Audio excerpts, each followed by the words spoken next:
Hello guys, I am Ricky and you are most welcome to our YouTube channel Nirmala निर्वाण classes. जैसा कि जानते हैं फिजिक्स चल रहा है और फिजिक्स में आज हम लोग देखेंगे सरल आवर्त गति अर्थात सिंपल हार्मोनिक मोशन। और टोपी फेस, अच्छा क्या देखेंगे? सरल आवर्त गति, सिंपल हार्मोनिक मोशन। क्या होता है सरल आवर्त गति? इसके पहले वीडियो में भी मित्र हम लोगों ने सरल आवर्त गति को समझा था, लेकिन उसमें क्या था, सरल आवर्त गति के अवयव जो इसके कंपोनेंट है उसको हम लोगों ने देखा था, दोलन गति, आवृत्ति गति, फ्रीक्वेंसी, इन चीजों को देखा था। आज जो ये वीडियो है इसमें हम लोग सरल आवर्त गति को, सिंपल हार्मोनिक मोशन को बहुत ही बेहतरीन ढंग से समझेंगे। और देखिए सिर्फ इसी को इस वीडियो में समझाएंगे कि सिंपल हार्मोनिक मोशन होता क्या है, सरल आवर्त गति होती क्या है। अगर इस चीज को समझ लेते हैं तो हमको लगता है इसके बाद सरल आवर्त गति में समझने लायक कुछ नहीं है। सबसे अजीब चीज और सबसे बेहतरीन चीज अगर सरल आवर्त गति की है तो वह सिंपल हार्मोनिक मोशन को ही समझना है। आइए देखते हैं क्या है।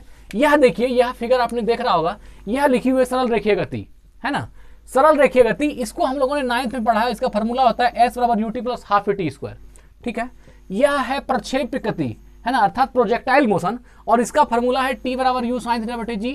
इसमें h जानते हैं, रेंज जानते हैं, हम लोग निकालते हैं time of ascent, time of descent, time of ascent plus time of descent बराबर टाइम ऑफ फ्लाइट।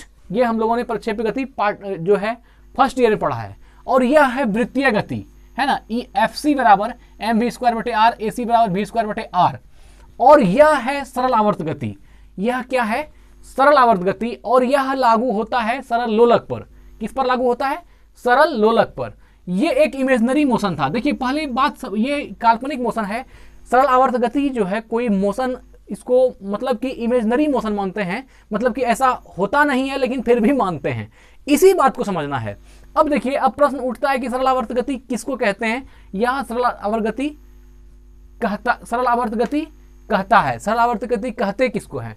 देखिए सरल आवर्त गति का यह मतलब होता है कि जब किसी वस्तु पर हम बाहरी फोर्स लगाते हैं, समझिएगा, किसी वस्तु पर बाहरी फोर्स लगाते हैं तो वस्तु का विस्थापन उसके विपरीत दिशा में होता है। यह हमने अभी कहा। अब एक बात समझिए, अगर यदि यह एक वस्तु है, वस्तु A है, इस पर हम फोर्स इस दिशा में लगा रहे हैं तो इसकी विस्थापन जो होगी, इसकी डायरेक्शन किस तरफ होगी? जिस तरफ फोर्स होगी, अर्थात इसी दिशा में होगी। अगर इस मार्कर को हम यहां से इस पर बल लगाएं तो यह किस तरफ जाएगी? आगे की ओर बढ़ेगी। अर्थात अगर फोर्स आगे की तरफ लग रहा है तो इस मार्कर की जो विस्थापन होगी, डिस्प्लेसमेंट होगी, वह भी आगे की ही तरफ होगी। कहने का मतलब सिर्फ इतना है कि जिस वस्तु पर बल लगता है उस वस्तु के विस्थापन की जो डायरेक्शन होती है वह बल की दिशा में होती है। लेकिन यह जो सरल आवर्त गति है, इसका कहना क्या है? जिस दिशा में हम बल लगाते हैं विस्थापन उसके विपरीत दिशा में होती है। यही बात उल्टा है और यही बात अजूबा है। इसी को समझना है। आप यहां बी पोर्शन को देखिए, बी फिगर को देखिए। इसमें हम लोग यहां से फोर्स लगा रहे हैं और इसका डिस्प्लेसमेंट जो है इस तरफ अपोजिट डायरेक्शन में है, और यहां आप -s अर्थात डिस्प्ले, ये माइनस साइन शो करता है कि विस्थापन जो है वह विपरीत दिशा में होती है। अब यहां पर जो है बातें एडजस्ट नहीं होती। हम आज तक देखते आए हैं कि जिस दिशा में बल लगाते हैं विस्थापन उसी दिशा में होती है, और सरल आवर्त गति कहता है कि जिधर बल लगेगा उसके विपरीत दिशा में विस्थापन होगी। अब हो गया यहां पर मतभेद। अब बात समझ में नहीं आती है कि सरल आवर्त गति कहना क्या चाह रही है। हम जानते हैं कि जिस तरफ बल लगाते हैं वस्तु उसी दिशा में विस्थापित होती है, और सरल आवर्त गति कहता है कि विस्थापन जो होगी वह बल के विपरीत दिशा में होगी। इस दो सेंटेंस को समझ जाइए तो हमको, अगर वह तो हम जानते ही हैं कि जिस तरफ में बल लगेगा उसके ही दिशा में विस्थापन होगी, लेकिन यह क्या कह रहा है? जिधर बल लगेगा उसके विपरीत दिशा में विस्थापन होगी, है ना। सरल आवर्त गति कहता है जिधर बल लगेगा उसके विपरीत दिशा में विस्थापन होगी। यह होता नहीं है। अर्थात दुनिया में कहीं भी सरल आवर्त गति नाम की कोई चीज होती नहीं है। हम इसको इमेजनरी है, इसको मानते हैं, इसलिए लिखा गया कि यह एक इमेजनरी मोशन था, मतलब एक काल्पनिक गति था। अब आप कहेंगे कि काल्पनिक गति कैसे हुआ? तो इसके पीछे एक बात है, पहले इसको समझिए।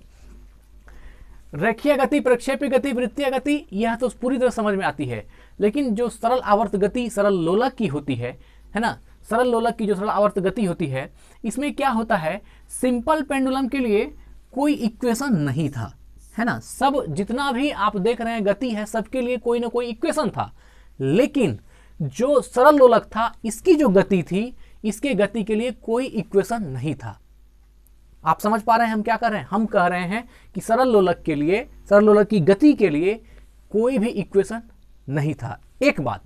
और दूसरी बात क्या है कि जो सरल आवर्त गति की जो गति थी वह SHM, देखिए दूसरी बात कि SHM के सारे इक्वेशन सरल लोलक पर, है ना, फिट बैठता था।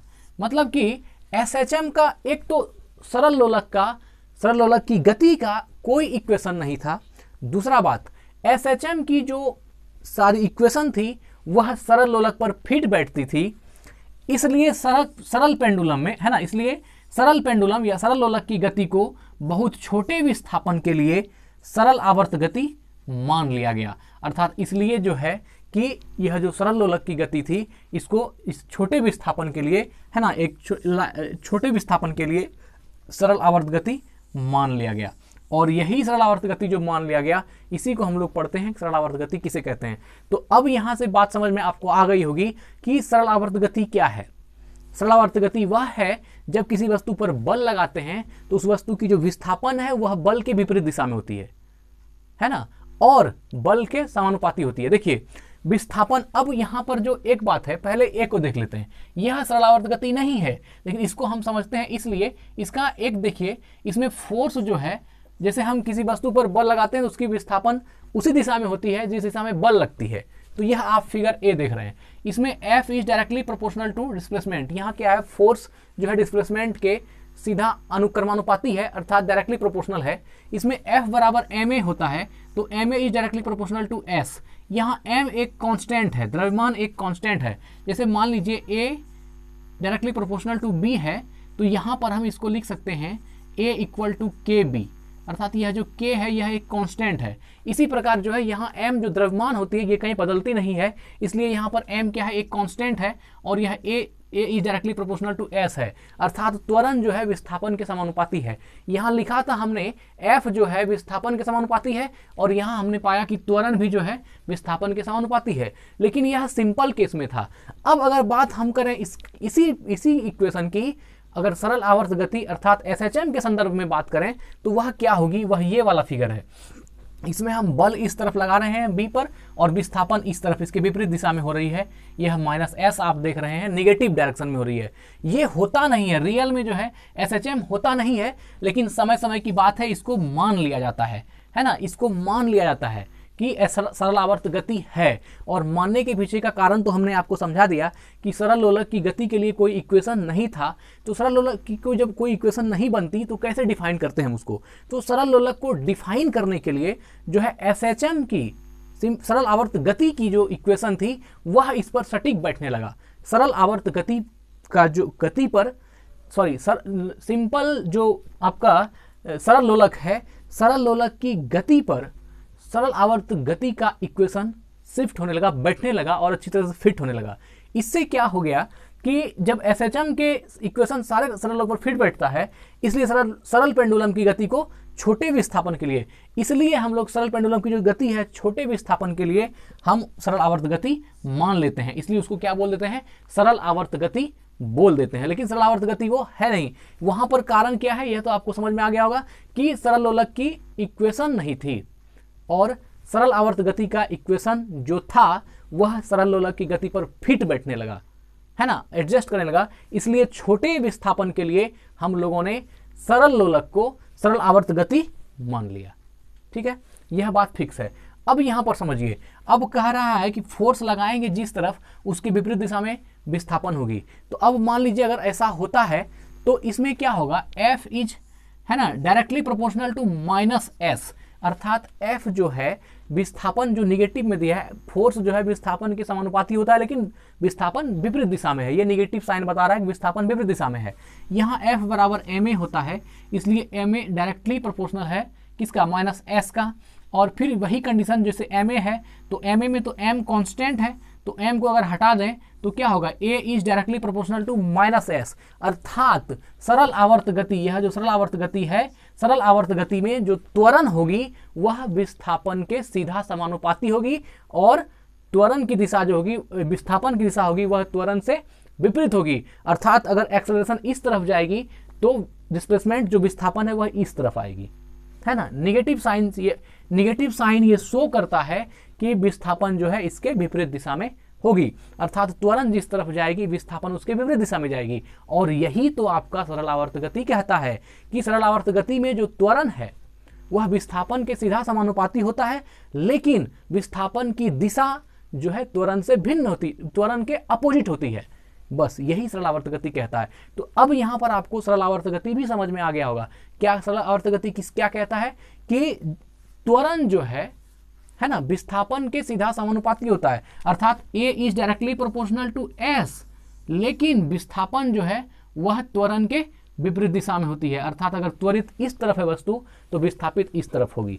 यह जो है माइनस साइन शो करता है। अब देखिए, जिधर बल लगेगा उसके विपरीत दिशा में विस्थापन होगी। ये होता नहीं है, लेकिन चूंकि सिंपल पेंडुलम के लिए कोई इक्वेशन नहीं था, सिंपल पेंडुलम सरल लोलक के लिए कोई इक्वेशन नहीं था, और दूसरी बात कि एसएचएम के सारे इक्वेशन, एसएचएम सरल आवर्त गति के सारे इक्वेशन सरल लोलक पर फिट बैठता था, है ना। फिट बैठने का मतलब उस पर एडजस्ट हो जाता था, अच्छी तरह से उसकी वैल्यू कैलकुलेट कर देता था। किसकी? सरल लोलक की गति की, है ना। यह सरल आवर्त गति जो है, यह सरल लोलक गति की जो है इक्वेशन लग करके सरल लोलक गति को पूरी तरह से कैलकुलेट कर देता था, फिट बैठता था, है ना। इसलिए सरल पेंडुलम, सिंपल लोलक, सरल लोलक की गति को बहुत छोटे विस्थापन के लिए सरल आवर्त गति मान लिया गया। तो यहां पर यह भी जाहिर हो जाता है कि सरल आवर्त गति क्या है। अब देखिए यहां पर क्या है, पूरे ब्रह्मांड में कोई भी पिंड सरल आवर्त गति में नहीं है। मतलब ब्रह्मांड में जितना भी पिंड है उसमें से कोई भी पिंड सरल आवर्त गति में नहीं है, सिंपल हार्मोनिक मोशन में नहीं है, लेकिन सरल आवर्त गति में मान लिया जाता है। वह सरल आवर्त गति में है नहीं, लेकिन उसको सरल आवर्त गति में मान लिया जाता है। ये होता नहीं है, सरल आवर्त गति नाम की कोई चीज नहीं होती, लेकिन हम फिर भी उसको मान लेते हैं। क्योंकि आप ही सोचिए, जब किसी वस्तु पर इस दिशा में, इस डायरेक्शन से फोर्स लगेगा, उसका जब भी विस्थापन होगा तो इसी डायरेक्शन में ना होगा, और ये कह रहा है कि विस्थापन अपोजिट डायरेक्शन में होगी, इसलिए जो है ऐसा होता नहीं है, लेकिन फिर भी मान लिया जाता है। एसएचएम करने वाले कण, एसएचएम अर्थात सरल आवर्त गति करने वाले कण का वेग विस्थापन ग्राफ, वेग विस्थापन ग्राफ, है ना, वेलोसिटी डिस्प्लेसमेंट ग्राफ परवलयाकार होता है। मोस्ट इंपॉर्टेंट क्वेश्चन है, बहुत ही ज्यादा महत्वपूर्ण क्वेश्चन है। इसको समझ लें कि सिंपल हार्मोनिक मोशन करने वाले कण का जो वेग विस्थापन ग्राफ होता है, यह पूछता है कई बार। एसएचएम करने वाले कण का वेग विस्थापन ग्राफ परवलयाकार होता है। कैसा होता है? तो परवलयाकार होता है। यह याद रखना है कि एसएचएम करने वाले कण का वेग विस्थापन ग्राफ परवलयाकार होता है, बहुत ही इंपॉर्टेंट है। तो मित्र, अब हमको लगता है कि आपको समझ में आ गया होगा कि सरल आवर्त गति क्या है। सरल आवर्त गति क्या है? जब किसी वस्तु का त्वरण उसके विस्थापन के समानुपाती होता है और विस्थापन जो है त्वरण के विपरीत दिशा में होता है, यही क्या है आपका? यही है सरल आवर्त गति। और चूंकि सरल लोलक की गति का कोई भी इक्वेशन नहीं था, इसलिए सरल लोलक अर्थात सिंपल पेंडुलम की गति को जो सरल आवर्त गति है अर्थात एसएचएम का जो इक्वेशन था वह सरल लोलक की गति को कैलकुलेट करने में सक्षम था, उस पर एडजस्ट होकर के फिट बैठता था। इसलिए कम विस्थापन के लिए, है ना, सरल लोलक में एसएचएम के इक्वेशन को रख करके वैल्यू निकाला जाने लगा, और इसलिए हम लोग जो सिंपल पेंडुलम है उसकी गति को सरल आवर्त गति अर्थात एसएचएम कहते हैं। आज की वीडियो का बस इतना ही मर्म था कि आप यह समझ पाएं कि सरल आवर्त गति कहता क्या है, यह सरल आवर्त गति समझाना क्या चाहता है, यह सरल आवर्त गति क्या होता है।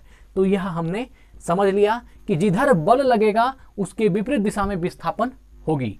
एक बात और, बल के समानुपाती होता है विस्थापन, या त्वरण भी कह सकते हैं। आप देख सकते हैं यहाँ एफ से हमने विस्थापन को रिलेट किया था, फिर यहाँ ए पर आ गया। तो मूल रूप से जो डिफिनेशन सबसे लिखी हुई मिलती है वह त्वरण के संदर्भ में ही मिलती है कि त्वरण जो है विस्थापन के सीधा समानुपाती होता है, अनुक्रमानुपाती होता है, लेकिन विस्थापन की दिशा जो होती है वह त्वरण की विपरीत दिशा में होती है। यही चीज सब जगह आपको डिफिनेशन किसका मिलेगा? सरल आवर्त गति का मिलेगा। तो गौर से सोचने के बाद विद्यार्थी का दिमाग काम नहीं करता है कि त्वरण होगा किसी दिशा में और विस्थापन होगी किसी दिशा में। ऐसा कैसे हो सकता है कि जब वस्तु त्वरित हो रही है इस दिशा में तो वस्तु विस्थापित इस दिशा में कैसे होगी। तो यह जो है बात समझ लीजिए कि इक्वेशन नहीं होने के कारण सरल लोलक की गति को जब है ना SHM का इक्वेशन उसको जो है आपको एडजस्ट करने लगा, अर्थात उसकी वैल्यू को निकालने लगा सरल लोलक की गति को, तब फिर छोटे विस्थापन के लिए सरल लोलक की गति को SHM अर्थात सिंपल हार्मोनिक मोशन में मान लिया गया। और यही मानने के कारण जो है आपका यह हो रहा है कि विस्थापन दे रहे हैं इस तरफ, है ना, फोर्स लगा रहे हैं इस तरफ, त्वरित हो रही है वस्तु इस तरफ, और डायरेक्शन हो रही है इस तरफ, मतलब अपोजिट डायरेक्शन में। यह देखिए आप कि बल लग रहा है इधर, विस्थापन हो रहा है इधर। तो निगेटिव विस्थापन, यहाँ पर यह भी समझना है कि निगेटिव साइन क्या शो करती है कि विस्थापन जो होगी वह त्वरण के विपरीत दिशा में होगी, विस्थापन जो होगी त्वरण के विपरीत दिशा में होगी। एक बार और अंतिम बार बोल रहे हैं कि सरल आवर्त गति क्या है। तो सरल आवर्त गति वह है जिसमें वस्तु का त्वरण जो है उसके विस्थापन के समानुपाती तो होता है, लेकिन वस्तु की विस्थापन जो होती है वह त्वरण के विपरीत दिशा में होती है। एक बात। दूसरी बात यह थी कि सिंपल पेंडुलम के लिए कोई इक्वेशन नहीं था, और दूसरी बात कि SHM के सारे इक्वेशन सरल लोलक पर फिट बैठता था, इसलिए सरल पेंडुलम की गति को बहुत छोटे विस्थापन के लिए सरल आवर्त गति मान लिया गया। धन्यवाद। तो इस वीडियो में हम लोगों ने देखा सरल आवर्त गति अर्थात SHM क्या होता है। इसके आगे की वीडियो में हम इसकी विशेषताओं के बारे में पढ़ेंगे, है ना, सिंपल हार्मोनिक मोशन की विशेषताएं क्या होती है। सबसे अजीब बात होता है कि ये अभी तक का फिजिक्स में जितना भी वीडियो आपने देखी होगी यह सबसे क्लिष्ट टॉपिक है। इसको समझाना बहुत ही, इसलिए हमने, आप इस वीडियो में देखेंगे कि हमने एक ही चीज़ को कई बार कहा, क्योंकि क्या होता है ये ब्रेन में एडजस्ट नहीं करता है, और बाकी टीचर भी क्या करता है इसमें कुछ खींच देते हैं इसको, मतलब कि ढंग से लेते नहीं है, जबकि इसकी हकीकत देखी जाए तो वह थोड़ा सा आपको समझ में आया होगा कि कैसा है। ठीक है मित्र, तो आज यहीं मिलते हैं फिर अगली वीडियो में। धन्यवाद, स्वस्थ रहें, अपना ख्याल रखें। Thank you.